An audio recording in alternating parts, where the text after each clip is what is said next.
our speaker today, Lena. Hey everybody, this is Lena. I'm the VP of Marketing here at Houston Chapter, and one of the exciting things I typically get to do is introduce our speakers, but this one is extra special because if you've not met this dynamic, energetic, and happy person that I love to introduce, it's Dolores Peña from NOV, and she is a part of our supply here. She's Vice President of Membership, just recently came on board. We're super excited about that. She's the chairperson for the Women in Supply Chain Committee as well, and serves actively in the chapter. As you can see on the screen, she's a global materials manager with a deep expertise in inventory optimization and supply transformation. And this is why she can speak to us because, as you see, she's led 6 successful global rollouts of demand-driven material requirement planning, which is a huge project, and her expertise is going to help us in our organizations improve our efficiency and reduce the risk from demand variability. As you can see also outside of work, Dolores is like energetic and disciplined. She leads group exercise classes, loves to garden, and she likes to read mystery novels. And she's just a super fun person to hang out with. So I encourage you all to try to meet up with Dolores at one of our events. And without any further ado, Dolores, go ahead. All right, thank you for that. Okay. All right, let me go ahead and start sharing my screen. And I'm going to move myself over.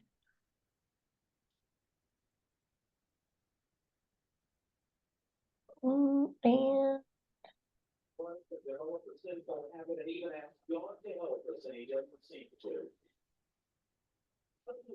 there we go. Okay. Assuming everyone can see. Yes, we can see. Okay, good. Taking a second for it to load? Yeah, just. Alrighty. It's just kind of a purple background. Yeah. Yes. Oh, is that okay? Perfect. There we go. All right, now we're cooking. All right. Hello. My name is Dolores, right? Introduction here. Welcome to DDMRP for our session here. So thank you for being here, number one. Number two, there's probably a reason why you're here, whether it's because you want to collect some points or you know about DDMRP or you want to get to learn a little bit more. So regardless of where you fall in your experience level with it, I hope I can give you some insight. I'd also want to give you some real world experience as part of my role. Leading some implementations has been what I've been a part of it for 3 years. So led 6 of them, focused not only on the production and midstream side, but also focused on industrial business units. So I work for a global oil and gas company, but we have our hands in all sorts of things, right? So it's been the favorite part of my career so far, leading these implementations. So what is DDMRP, right? It's a methodology, and it's supposed to help our modern supply chains because, you know, if you're in it or you're trying to get back into supply chain, it's volatile out there, right? We have a lot of uncertainty. There's a lot of change. It's fast. We don't have the predictability that we would like to have, right?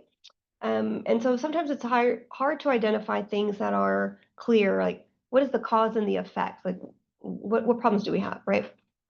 So not only do you have the uncertainty of your product, but then you also have uncertainty with decommitments from your material coming in. And then things are complex, right? You know, we can't say like, oh, things are getting a little more simple. There's a lot of variables that we have. And then on top of that, you have stakeholders that want to see returns, right? Value, service levels that we need to meet, customers' expectations. Patience is thin, right? If we can't provide it, you better believe someone else will, right? So how can we as an organization, regardless of where you work, meet that?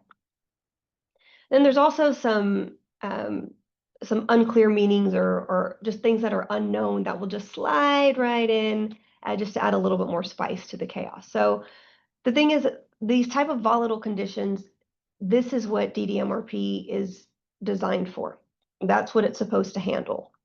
So over the next hour, give or take, I'll walk you through, show you how it works, and then just kind of let you know on why this is becoming more of a global standard as we see other companies, including ERPs, start to bring in this methodology.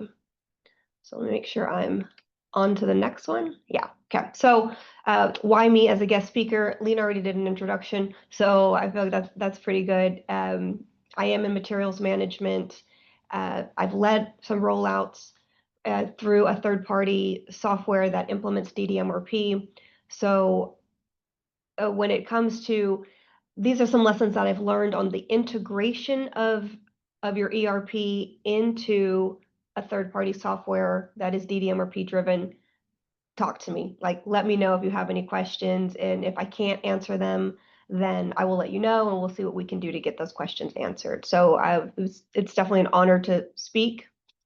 So let's get to our agenda. So our roadmap here, we'll start off with the traditional, why do our MRPs currently struggle? And then we'll break down the 6 core components that make up DDMRP's methodology. We'll figure out how we can actually put them into practice, and then we'll wrap up with the discussion, because I'd love to know, depending on where you're at, like if you think this is going to add value to you, right? Because that's something that you and your organization have to ask, is this worth it? So when we look at a broader perspective and we go, well, why, right? So when you think about traditional MRP, it was created around the 60s by Joseph Orlicki, initially for like Black & Decker, just to help with their BOMs and their inventory data. Traditional MRP, it is great, right? It's a little more dependent on forecast accuracy though. So traditional MRP is going to look forward. And if anyone has ever worked with a forecast before, the reality is that there's going to be errors, and sometimes they're pretty big, right? You get a forecast put in, you load it, and then reality sets in. So those things that don't come to fruition, they have an effect, and you get those little small ripples through, and things change, things just shift, right? And so that's in the system, we have what we call nervousness. So what do we do when things shift? We react. And so forecast error, it's going to amplify a risk that's already there. And so as organizations, what do we try to do to combat things that are unknown? Well, we build. So that's how you kind of get the bullwhip effect, right? We want to protect, we want to make sure we can satisfy our customers, fight against any quality issues. So we put in what is safety stock. And that is a static amount of inventory that's supposed to protect you from any of those unknowns. And initially, right, when MRP was introduced, great, right? There's a place for it. And DDMRP is not something that's just going to absolutely replace it. It enhances it. It literally will bolt on top of what you're currently doing. Because instead of something being static, frozen in time, it's very, very responsive. So, and also simple to use for the actual users, the ones that are in there and they're cutting their purchase orders or making their work orders. And then for management too, well, what about my reports? I need to see at a high level quickly, is this working? So we want to make sure that we are not inflating our inventory. And especially if we're not going to be improving our service, everything has a cost, right? So if you're servicing the customer and you make a decision as a business, I want to hold this inventory, great. But when you get that forecast error or you get any kind of errors in there, you might find that you're stuck with some inventory. And then from there, if it sits, you're paying inventory holding cost. And then later down the road, you're having your meetings where you're going, well, now I have inventory that's obsolete or it's excess. Can we fire sale, right? So if you're looking for a change, an enhancement of sort of traditional MRP, then DDMRP, it's going to say, well, instead of looking at that forecast forward, hold, like pause. Let's take a look at what have we actually done. So it's going to blend in a couple of different things. It's going to take a look at your lean, like focusing really on flow. It's going to take a look at your theory of constraints. And ultimately, it just gives you a more agile system. So moving on to the next one. So DDMRP, where is this going to shine? So if you have environments that have a long lead time, your demand is volatile, and you have a complex multi-echelon network, that's where traditional MRP is going to struggle. And so that's where that potential enhancement might benefit you. So let's take a look at what makes up the DDMRP model. So as a top level, its mantra, it's going to position, protect, pull, and adapt. So positioning the inventory in the right spots, it's going to protect with some dynamic buffers. It will pull the replenishment from actual demand, and it's going to adapt, right? Now, that doesn't mean you turn it on and you're good to go, you walk away. No, you have to continue to maintain it, right? Work with it. So unlike traditional MRP, DDMRP is going to replenish to your actual demand. That does not mean it is not capable of handling forecasts, though. We'll talk a little bit more about how it has capability to do historical and future as well. So looking at the first core principle of protection, position. So we have strategic decoupling, and I think that's like one of the biggest game changers in there. So what is it? It's saying, well, we need to identify a decoupling point. And if you have worked with DDMRP before, you're probably like, okay, here we go. But maybe you're not familiar with it, right? So a decoupling point is a location where we are going to hold some stock, and that's going to help us with that variability that we face. So you want to think of it a little bit as a shock absorber that stops your demand spikes from going upstream. So when I say upstream, so in supply chain, that's a little bit closer to where you're first starting. Like think about your raw materials, maybe your components, like your simple things, right? When you go downstream, you're getting closer to the final customer. So if you're implementing DDMRP, let's say you make bicycles. So you're downstream, that's your bike shop where you're selling to your customer. In DDMRP, where you're going to put your buffers is going to be more upstream. So like your brakes, your gears, maybe some of your tubing, things like that. And you buffer in those critical places. And that's not to say that, well, one person said you need to buffer here or there. As a business, you make that decision to go, what are my longest lead times? Like, what are my biggest risks? What products am I offering? And can I sell this as a component, or is this only going to be used in something that's much bigger? Where do I need to put these protections in? And so when you buffer at that level, you are preventing or avoiding that bullwhip effect, where when you have a spike that comes further downstream, what do? By human nature, we react and we go, I need more, I need more, I need more. And then suddenly your demand changes, your history changes, you get that uncertainty. And so with DDMRP, it puts it into place, and you're at a much healthier, smoother transition for your inventory. So upstream, you're not going to see that spike directly, right? That's a little bit further down. So if we can just kind of prevent those swings at the customer end from disrupting what we do as a company, whether we're buying the parts or we're manufacturing, then that helps us it keeps our supply chain a little more stable, prevents us from holding inventory that we're paying costs on. And then we can continue to service what we actually need to service as opposed to being more reactive.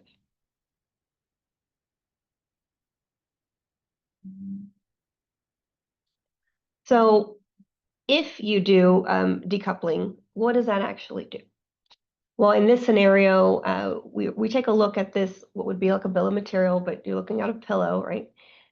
If you don't decouple any of this, if you don't put any buffers in, then you're looking at your full lead time. You're taking a look and you're picking your longest pieces, and okay, well, I can get this in 21 days. for this pillow, that's great. In this scenario, maybe 21 days is something that the customer is willing to accept. Now, if you want a pillow, you're probably not going to wait 21 days, right? You want it quickly. So for this company, what happens when they apply buffers to things that are so in the billet? So we take a look here. Let me see if I can get my laser pointer. You buffer here, right? Which in DDMRP methodology, it's saying, well, instead of having this longer lead time, there's an assumption that you now have this inventory on the shelf and you're ready to go. So this lead time gets wiped. And then when you buffer here, what's going, okay, well, this lead time gets wiped. So what are things, how long is it really going to take me? Well, you go with your unbuffered here of your thread of 2 days, and it's going to take you 3 days to put all this stuff together. So you went from 21 days to 3. So when it comes to holding your inventory from, I'm sorry, 5, from 21 days to 5. So when you go from 21 to 5, that's going to impact the amount of inventory that you need. And so you can work smaller, more frequent orders. So that's what that looks like as far as the impact of decoupling lead time. This is a very simple example. If you take a look at your multi-level bill of materials, things that where you have machining, you have your castings, you have forgings, you have very long lead time items, that's where you're going to want to put your focus on, right? So things where you have the most risk, protect there at that level, minimize that risk. And then getting that decoupled, making those decisions, that flows on into the next piece is where we go from positioning to protection. So how do we protect? Well, we create our buffers, and each item is going to be sized. It's going to be technically 4 different zones, but visually it's going to consist of 3. So you have items that have a red, a yellow zone, and a green zone, and what feeds into those zones are going to be based on your lead time and also the variability. So standard approach, you can make your sizing very consistent across all your networks, but perhaps you as a company, maybe you have different businesses, different focuses. Not every facility has the same need. They might not have the same problems. So depending on where the opportunity is with DDMRP, you can say for plant A, I need to size in a particular way, but for plant B, I have a little bit more variability there. I need to change how I'm attacking that. So you as a business, you can adjust your buffer profiles. You can adjust your service levels. Maybe you're not at a point where you want to service at 97% or 95%. What is your market going to accept? You can change that. And so that's going to look like this at kind of at a very high level, right? At an example of a buffer, you can see it's similar to a stoplight where you have your red, yellow, green. So it's very visually appealing. But instead of working our way down and then going to the top or then top down, take a look at the yellow zone, because the yellow zone is really the heart of our buffer. And that's just going to say, how much are you using? And then times the lead time. If you are in any sort of a supply chain position, lead time is so critical. It makes the biggest impact, whether you're making or buying, shipping. How quickly am I going to get my material, right? Lead time is a big deal. And then with our red zone, that helps us to protect against any of those unknowns. So when you have your ERP and you think about your safety stock where you have it loaded and you go, okay, well, I'm always going to have this on hand no matter what, just to protect against volatility. That's what your red zone is doing. So you will have that material on hand, keeping you safe against any unknowns. And that actually consists of 2 zones. We'll talk more about that on the next slide. So now the green zone, which is the third one, that's going to say, well, how often and how much do I need to reorder? And it depends upon you and what you want to do. Do you want to focus on ordering every 15 days? Do you want to focus on ordering every 30 days or maybe more? Maybe depending on your business, I'm going to order maybe 45 days out at a time. Or you could take the approach of saying, well, I need to look at my lot sizes for my make items, or I need to look at my MOQs for my buy items. And then depending on what that decision is that you make, your green zone is going to fluctuate. Whichever you decide to be greater than, DDMRP is going to honor that. So if you say, no, I'm going to order 500 of these screws every single time, then that's exactly what you're going to do. It's going to honor that, right? Within limitations, just like there is a max of everything when you reorder in your ERP, same with DDMRP. You can go above, and that's not a good thing, right? Inventory is not a bad thing. It's a bad thing when you don't have enough of it, and it's a bad thing when you have too much of it. So when we take a look at what makes up a buffer, your first piece is going to be your yellow zone. And that's going to say, all right, well, I'm going to look at my average daily usage and times my decoupled lead time. So your decoupled lead time is what was I able to reduce it to? Instead of that full 21, I was able to reduce it to 5. And then it's going to say, drop down here, well, I have a red base and I have a red safety. So this is where we start getting into a little bit more of the math that makes up the buffers. Because there's a lot of different ways that you can get to your safety stock. There's a lot of different formulas out there. Everyone probably has their preferred method, something that they've worked with before, something they're comfortable with, something they believe in. With the DDMRP methodology, you still have that autonomy to fluctuate. How much weight am I going to put on my variability? So your lead time, again, is critical. The more volatile your demand is or your supply, it's recommended that your buffer zones be larger then, if it is more volatile. That way it can kind of absorb that variability that you might face. And then your demand patterns are going to go into your zone. So if it's fluctuating, unpredictable, you might want to have larger buffers to avoid a stock out. And stockouts, they might happen just depending on if it's not normal, you might get a spike. The good thing about DDMRP methodology is you can actually adjust your settings to where you're taking into account, well, how far do I want those spikes to look out? How much of this do I want to take into consideration? Again, business decision, what's your risk? So whenever we do rollouts, we ask the team, like, we're not expecting you to know this math. We're not expecting you to know the formulas, but we do want to give you resources so you have some education. Any resources here are pulled from either DD Institute or just some other online formulas, just depending on what company you go with to implement your DDMRP methodology. Your screens and your resources are going to differ.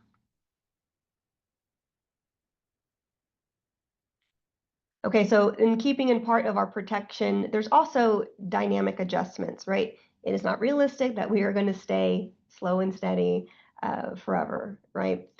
And when it comes to ERP and you're loading your traditional safety stock, someone has to do that. And it's usually done maybe monthly or quarterly, right? And you're going back and you're taking a look, well, what have we done?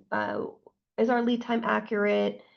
Let me load this. Let me get with IT and let me upload, or maybe you can do that yourself, right?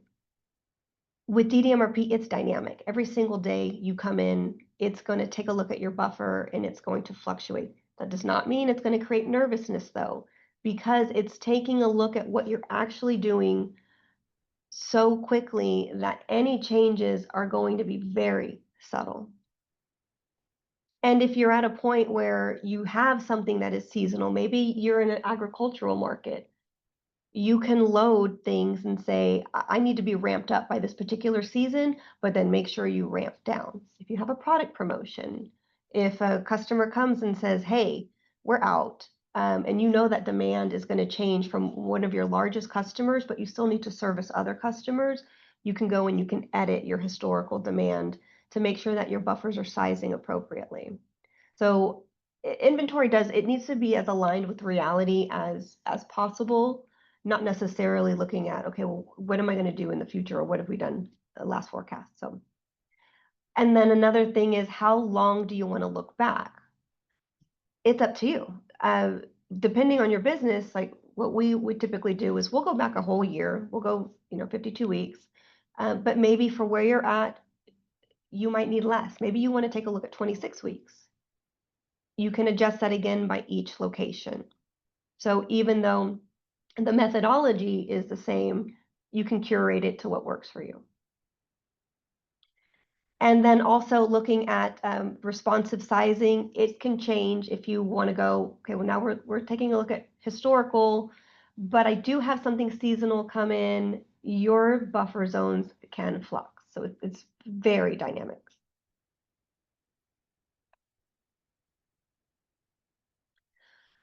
So now when we shift to the pull, because it is a pull system, well, what's actually saying, hey, user, you need to do something today.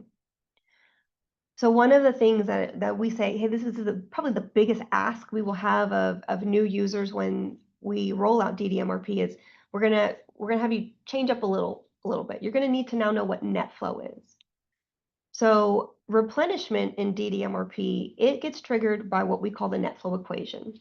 And that is saying, what do you have on hand?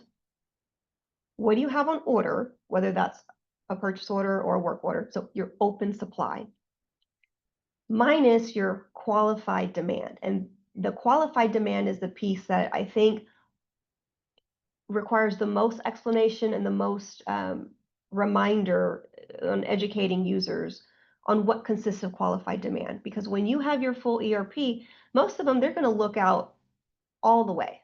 It's going to say, okay, I have an order. It's placed out to next year. I know I need to get all of this on order or manufacturer, get a work order going, something like that. Well, with DDMRP, we're shifting that mindset to go, why do you need to do that though? If your lead time, do you trust your lead time? Because if not, let's get that adjusted, because we only want to order small and infrequent orders, and we only want to order to our true demand. We want to bring it in a timely manner, because again, we are incorporating elements of lean. So that qualified demand, that's going to say, well, this is due today, address that. This is late, because don't lie to yourself, you have late demand. You need to address that as well. But then in the future, what are you going to do? You should be ordering in a timely manner. And if you go, no, I need to order more, then what you're saying is you need to order more because you don't trust your lead time, you don't trust your supplier. Maybe you have some capacity issues that need to be addressed. And there's nothing wrong with that, right? Those are realities, but they need to be addressed. So when you replenish your supply in DDMRP, it's taking into account those three things. So when you have your red, yellow, and green zone, when your inventory dips into that yellow, then it's going to say, hey, replenish. And it's as simple as that. Does anyone have any questions on the qualified demand piece, or are we still good?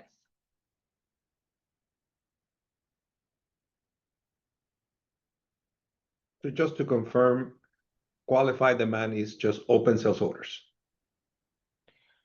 It is open sales orders, but it's going to take into account what the lead time is of the product. So if your sales order is due out next, say in 6 months, but your lead time of all your product is in 3 months, then you're going to place that order a little bit closer to the time that your order is due. Mm-hmm. Now, if it's the opposite, where your customer's saying, I need it in 6 months, but you can't deliver your product for 9 months, then that's the communication piece that would be expected is, hey, customer, I know you're saying, can we expedite? Can we substitute? Let's talk about your requirements. Got it. Yeah. Thank you. Mm-hmm. Yeah. Now, the good thing about DDMRP, though, is it will also take a look at spikes. So, when we have the bullwhip is because we're reacting to something and we're going, oh, this is new. I need to protect. Let's add more.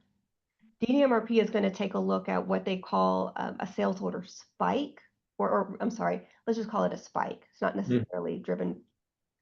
And that's going to say, and this is where you as the user have the autonomy to go, I want to look out 2 lead times, 3 lead times, 4. It's up to you, right? If you start expanding your lead time window, maybe have that conversation of, because I don't trust my lead time, or maybe you are in an environment where your lead times are just that long, depending on your inventory, your components, right? Mhm. But it will let you know that with the demand that's dropping in, this is not normal. But it's not normal, so don't panic, just address it, and then it will level itself out again. Okay. Because if that demand pattern continues to become volatile or you are getting more spikes, then your zones are going to dynamically resize themselves to help protect you against what is now the new norm of your volatility. Mhm.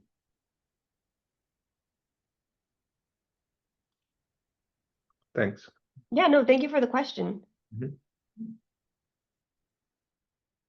All right, so moving into the pull section, it's definitely very, very visual. So depending on the third-party software that you use to implement your DDMRP, or maybe you just have it blended in directly into your ERP, execution is going to be very, very visual. So color-coded alerts, they're going to show your users your priorities.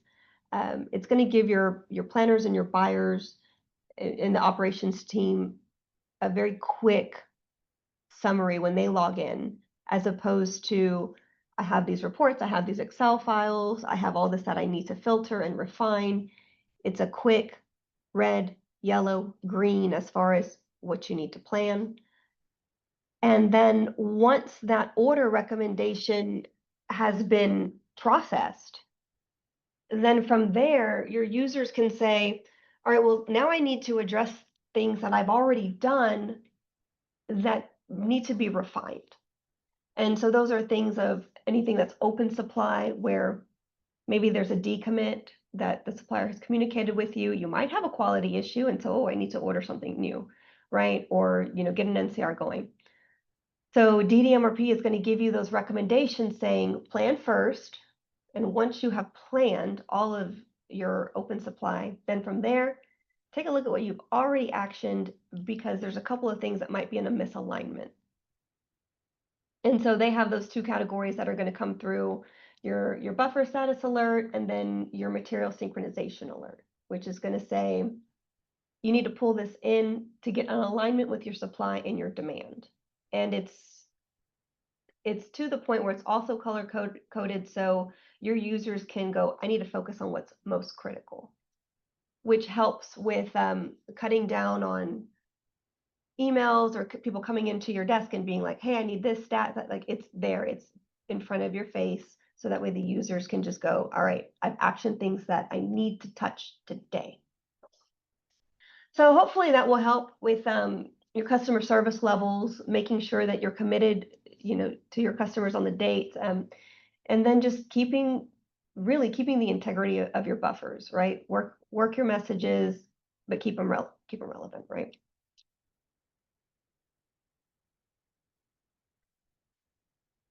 So I mentioned before, whenever you implement DDMRP, it's really good about being dynamic and resizing the buffers, but you can't just simply say, I've turned it on, that was great, let me move on to the next thing. You do want to revisit what makes your buffers. So your market, it's going to change, whether it's up or down. Maybe you have uncertainty, right? But the goal of it isn't a set and forget, but it's also not that where you're pretty much doing the same thing over and over again, just in another system, right? Because if that was the case, you would just stick with traditional MRP. The thing that I find in the implementations that I've been a part of is you can't hide. When you roll out something, your inputs are literally they're only as good, the output's only as good as your inputs, right? If you don't have a lead time for whatever reason, your cost isn't right, or your lead time isn't realistic, and whether that's, I have 30 days but I know my supplier can get this piece to me in 5 days. Well, then why do you need 30 days of inventory? You then adjust your inputs, because when you have good inputs going into the system, then your recommendations are going to be relevant versus implementing something and then going, why am I ordering so much when you don't need to? And then it also gives the visibility too of your bill of material, and you can take a look and say, if I look at a multi-level bill of material, do I really want to buffer at lower level and like subcomponents and top level? Or should I make a decision and say, oh, I only want to buffer at my raw material, my longest lead time, or I only want to buffer it at the component. So my point is, it forces you and your facility to have those conversations, and it's not hey, you're not doing this right or you're not doing that right. It's really is this realistic? And if it is, okay, we can move forward. If it's not realistic, then let's change it. Have the conversation. And so that's part of the continuous improvement whenever you get it set up. And there's some other features in there, right? There's some sales and operations planning in there that, just depending on who you go with, or if you're already with an organization that has rolled out DDMRP, there's a lot of different modules that you might take advantage of. So, but you definitely are going to continue to improve it just like you would anything else in the business. So if you're going to make DDMRP work, you need to have a software that's going to support the logic. So and if I haven't made it clear enough, your success, it's only as good as your data is clean. And then a part of that, you're going to need people that are going to use it, right? And you're going to need people that are going to maintain it. So you'll have perhaps a site administrator that works specific either at the facility or maybe just in a particular ERP, just depending on how you handle it, right? There are different people, like when you think of someone in purchasing isn't going to be receiving, right? You're going to have that delegation of authority. You're going to have different roles. You will need someone in there that is what you would, DDMRP would consider an administrator.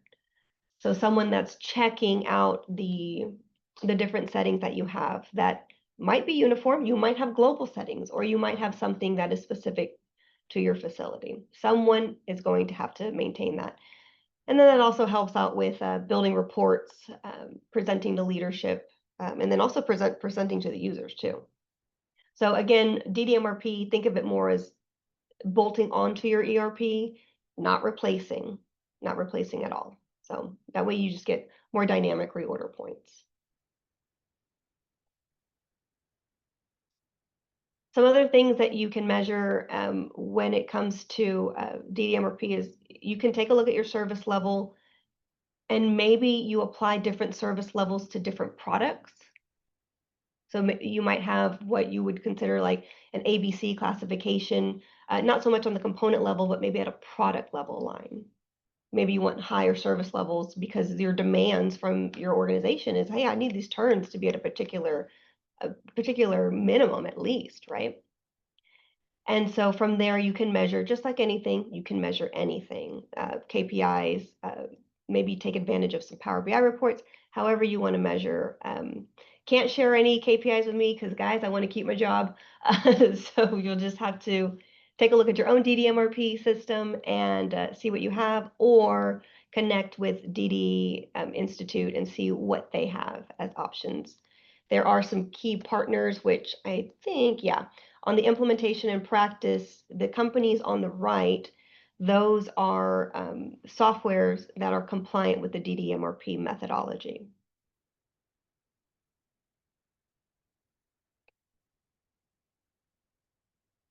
All right, so as we wrap up here, just key takeaways: you position, you protect, you pull, and then you adapt. We have our 6 integrated components, and that gives us something that's responsive and it's reliable.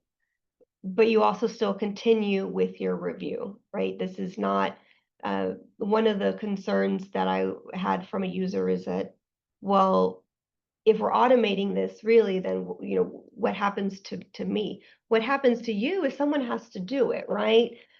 You go through and you focus on what's actually relevant to you, so that way you have some time freed up to where you can maybe do something a little more strategic, or maybe you're not working the amount of overtime that you don't want to be working. Um, but of all the feedback that I've gotten from users when we implement DDMRP, because there's some really pretty polished ones, my favorite one came from a buyer that just said, there's been a lot less scrambling. And I thought, how real and raw is that feedback? Um, you know, no one wants to go show up to work and you're just constantly like chasing your tail, right? So to have something implemented where it improves someone's quality of life at work, I'm very proud to be a part of that. So. Okay, so just some questions here for those on the call, without, you know, maybe sharing anything, you know, too sensitive with where you work. Do you have an idea of where you might like to decouple? Do you think that having buffers might help you in a particular area? If you would like to share, please unmute and let me know. Or if you just want to take a couple minutes to mull it over in your head.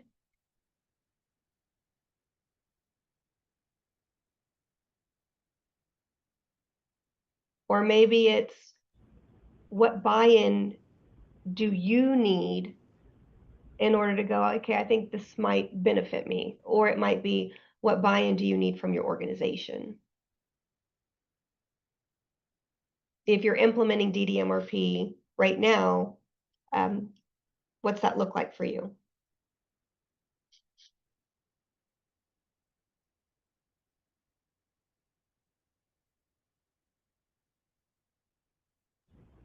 Dolores, while we're waiting on those questions, there's a couple questions in the chat, and one of them from Ted says, how and at what point does this fit into combining with just-in-time inventory framework?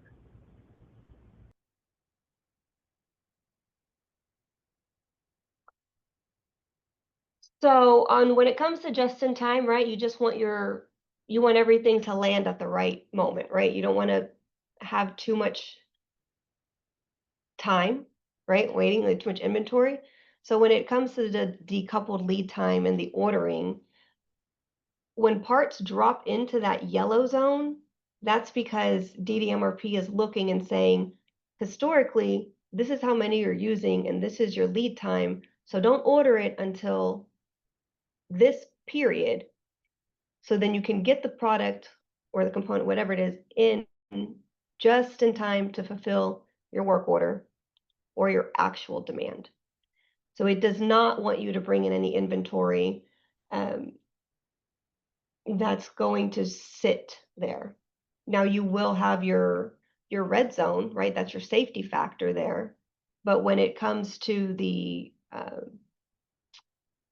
ins and outs, right? Like how many are you using in your lead time? There's that yellow. That's the flow where you want your material to come in, go out, in and out. So instead of having more volatile swings up and down, when DDMRP is set, your inventory, it flows through the buffers and it smooths it. So that's going to be about as close as you can get to something that is just in time. If you want to pull something in, though, because you have that autonomy, then you simply reschedule your demand, which if it's not from your sales order, then it would be from your work order. And from there, the messages on the execution alerts are going to pop up saying, okay, well, your supply is no longer in alignment. If I'm going to get this in on time, pull this in.